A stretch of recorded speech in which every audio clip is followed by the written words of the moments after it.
But just like Goldilocks, in a flat universe, it's just right.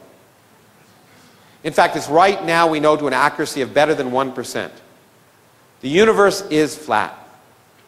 It has zero total energy, and it could have begun from nothing. And I've written a piece, although of course I got a lot of hate mail, saying that in my mind this answers this crazy question that religious people always keep throwing out, which is, why is there something rather than nothing? The answer is there had to be. If you have nothing in quantum mechanics, you'll always get something. It's that simple. It doesn't convince any of those people, but it's true. Now, that's what I just said. Let me also put an aside before I get on to the rest in the last 5 minutes of the talk. This completes, in some sense, the ultimate Copernican principle. Copernicus told us we didn't live in any place special.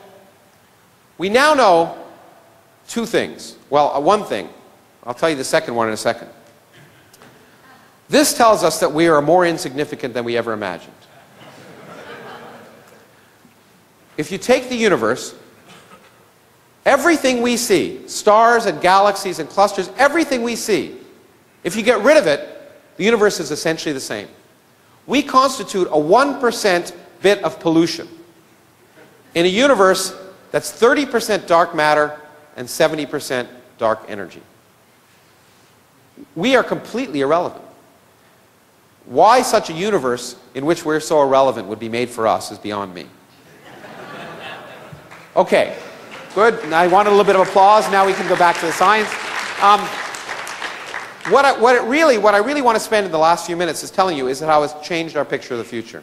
In science and the picture of the universe. It has changed our picture of the future completely. And I'm going to rush through this, so let me give you the short answer first. Kurt Vonnegut is claimed as having said this at a private girls' school when he gave a commencement address. I've given 2 commencement addresses, and I've never had the guts to say it, but I'd love to. He said, things are going to get unimaginably worse, and they're never, ever going to get better again. This was before the Bush administration, too, in fact. But that's our understanding of the universe. I want to tell you about it briefly. I want to tell you about a few things that you'll hear about, and some of the things that creationists and intelligent design people promote as arguing somehow that there's design in the universe. This is one of them, and I want to explain to you why it has nothing to do with design.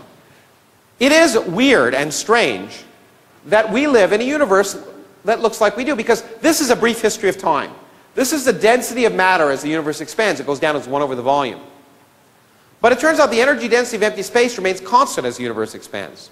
And we live today, right here, when the energy density of empty space is 3 times bigger than the energy density of matter. But when you look at this has driven physicists crazy. Because this is the only time in the history of the universe when these two numbers are about the same. At all earlier times, the density of matter was much greater. At all later times, the density of empty space will be much greater. Why do we live at this special time in the history of the universe? Well, one of the answers that's been given is that these things exist. Galaxies. Why? Well, let's go back to this picture, and let's pretend the energy of empty space were 50 times bigger. Then these two curves would cross, not now, but then. Well, when is then in this case? Then is the time when galaxies first formed. But if the energy of empty space was bigger than the energy density of matter when galaxies first formed, then the repulsive force would be greater than the attractive force.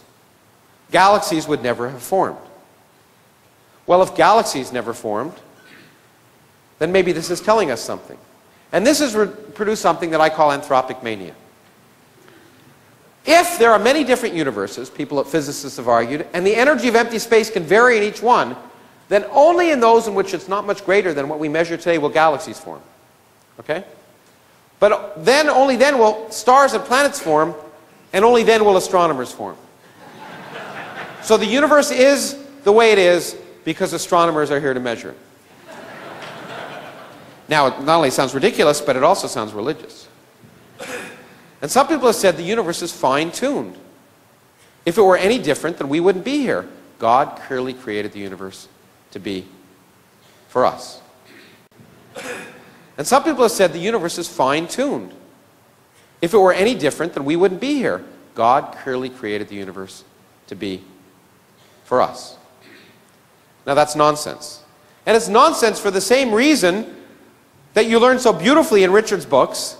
Why can be